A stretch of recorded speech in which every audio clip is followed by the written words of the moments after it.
driving? Currently driving my old man's 69 F100 that we built probably, I don't know, 6 years ago now. He entered it, he's gone home for a nap. We've been left with picking it up and taking it home essentially. What's been our favourite game this weekend? Which Commodore is that, Grace? And what are we building? I mean, when I say we, what are you building in the next 3 months? Commodore. Yeah, but what model? You tell me. It's your game. A VH. Whoop. Oh, so tempting. Don't be silly. You're a license for drag challenge. Don't be silly, Dean.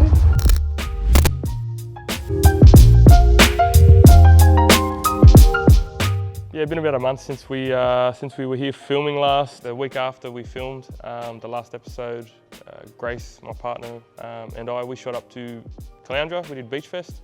Really cool event. We did it with my old man. He has a 69 F100.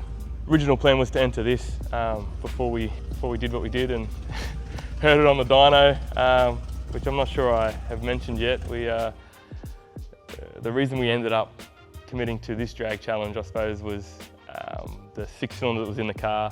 When I purchased the dyno, we stuck it on for a bit of a tester, and you know, the old 2 more degrees trick, just 2 more, just 2 more. So we hurt the little 6-cylinder.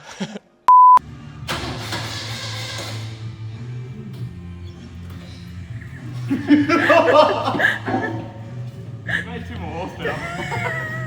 And that was kind of the reason we committed to this drag challenge, is the car was no longer running. But anyway, so we didn't take this to Beachfest, obviously. We shot up there and hung out for the weekend. A really cool event. Whilst we're up there, you know, we did a little bit of marketplacing and found a roof basket for this year's drag challenge. So we grabbed that while we're up there, which we will get some shots of in a later episode, maybe when it's fitted. So that was fun. You know, Grace and I jumped in and did a bit of a cruise around in the F100 and checked it all out. So yeah, so that was fun. Bunch of motivation from it. You know, driving around and going like, look at this, look at that. I think we drove home Saturday arvo because I was busting to get into the shop Sunday and get some stuff done. So yeah, so we've ripped in. I've had more than just my hands on the car. I've had Grace out here helping. A good buddy of mine, Big Wheels, shout out. He comes up and actually does a bit of contract work for me in the shop. So, but he'll do a whole day on the tools in the shop, and then I'll drag him over to the Commodore, and we'll get ripping into that of an evening. So we've got through a bit on it. Like honestly, probably not enough for a month, but we're trying. So water pumps mounted, alternator, bracket, you know, got the engine sat in, and all the tough mount stuff now, gearbox cross member, gearbox mount, and the left-hand starter kit. So that's all sort of in, like it's all got to come back out. Currently the engine is not built. So although it's a short motor I built, we'll pull it apart, check the bearings, service it, check the bores, measure the pistons, just double check everything before we go send it for, I don't know, 1,500 Ks in the middle of nowhere. So.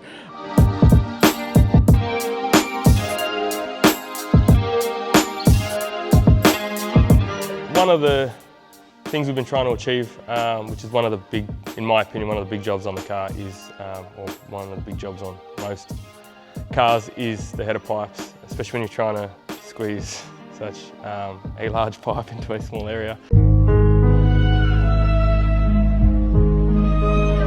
2 inches probably overkill, 2 inches definitely overkill this year, but the idea is to speed the car up next year. I don't have a roll cage this year, no time and no budget. So next year, the aim will be to cage the car, hopefully, all going well. So I kind of just preemptively built the pipes that I think I need for next year. So they're massive. The amount of room, anyone that knows early Commodores and LS conversions, all that stuff, you know, pipes are generally a bit of an issue. So, you know, this car is no different. I have had a hard time getting them to fit. I've done, so they're not equal length. I've tried to make them equal-ish length. So, but in saying that, they come up pretty cool. They're sort of probably, this side's probably 75% tacked up. Is it ideal? No. Will they be tight? Yes. I've had to individualize each tube, so there'll be slide-on collector, so that we can get them in and out, because I don't want to have to pull the engine every time I want to pull the pipes out of the car. So the idea is that I should be able to slide, or, so this is all in theory, I should be able to pull all of the pipes out individually without removing too much of the car. So hopefully. Probably look like a fatty sitting down like this. Another thing we've kind of achieved, or that I've been working on, is obviously the small amount of interior work that I'm doing this year. It's nothing crash hot. We're not doing a big fancy U-build interior, but obviously shifter has to be mounted.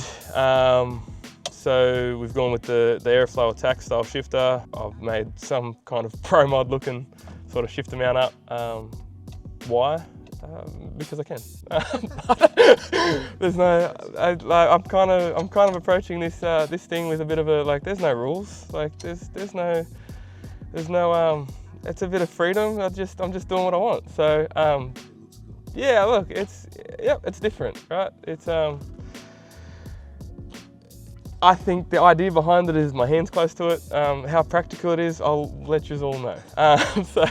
So shifter mount, I've mounted it off the factory tunnel using the factory holes. They had a riveted plate here from factory, so I've just riv nutted it, so it's all bolt on now. Keypad mount for when the PDM and the ECU and stuff turn up. Another little thing we kind of threw together really quickly was just a cup holder. So we threw this together in CAD, had it 3D printed. I didn't print it in-house. It's not a filament print, it's a resin print, which I've never had much to do with. So I used a factory mounting screw from the factory Commodore center console to mount the front, and then there'll be a couple of screws at the back through the floor to hold the back down. So it should be, you know, it should be pretty cool. I decided that I really didn't want a trans brake button on the shifter.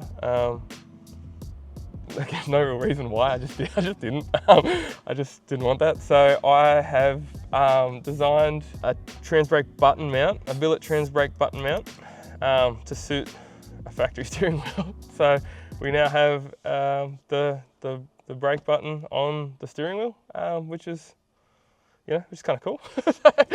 Honestly, the ECU mount is kind of the next thing to kind of go in the interior, and a phone mount of some description. But other than that, that's kind of the basis of the interior work. We're not going super over the top with it. Oh, and then a fire extinguisher mount, of course. Yeah, gotta put a fire extinguisher in. So, you know, we have to make sure that we catch this. Shout out to Grace for replacing the chrome stripping around my windscreen. You know, probably the most vital part of the car. So the most important job. She got it done on the weekend without frustration. Sure.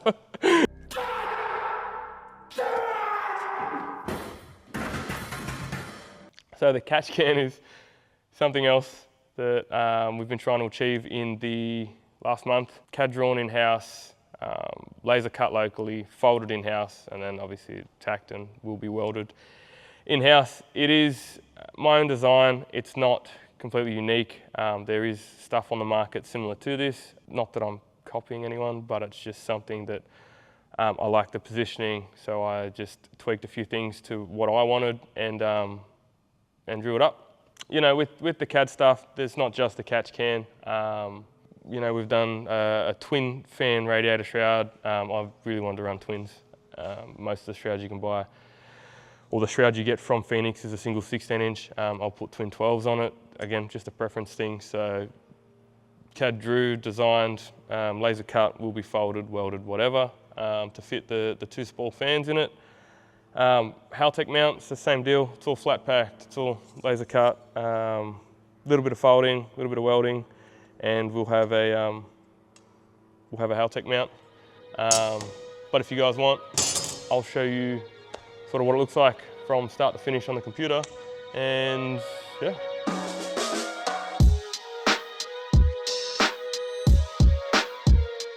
I did a CAD course at TAFE back in like 2013 probably.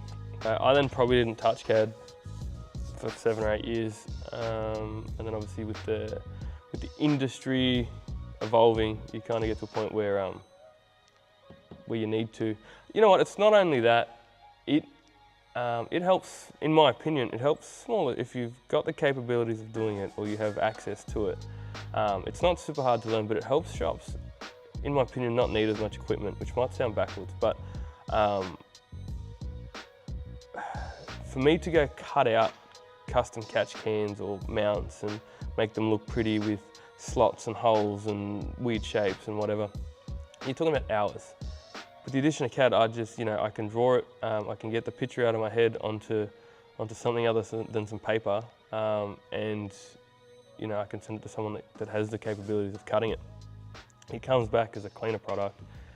It's less time heavy, and I don't need to have the outlay or the footprint of the machinery in my shop, which is a big help. In that, we've done the catch can, piece by piece. Again, we just start with a shape. So if I'm being honest with everyone, the catch can in the car is prototype 1. I didn't even print off a template. I just took some measurements, thought that'll do, and sent it. We're putting Haltech in the car. I haven't yet got the Haltech, the R3 or the PD16, but Haltech recently released STL files on their website.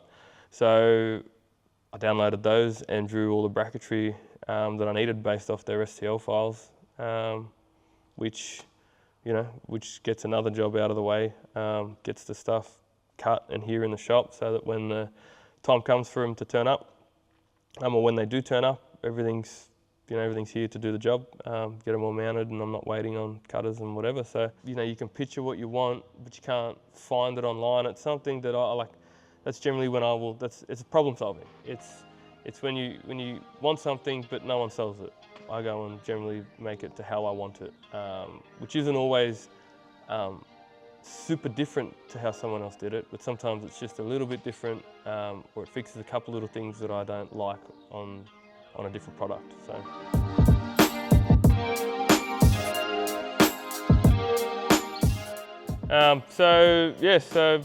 other than this, obviously this is what I want to get done, but we have a couple of other little things in the shop happening. We got Paris's drift car in for a half cage. Bit of a story on that one, but that's we're getting it done. So, moving forward on the Pontiac, we've got engines, engines waiting to go to machining, engines waiting to come back from machining, engines to build. So lots of engine stuff happening at the minute. We've got a couple of months off from the race car. We don't run that again until September. So, which means I should be able to get some late nights in on this thing without too much distraction. Any questions or anything you guys want to know about the car, about the shop, let me know in the comments. I'll try and reply to all comments. And I'll see you guys on the next one.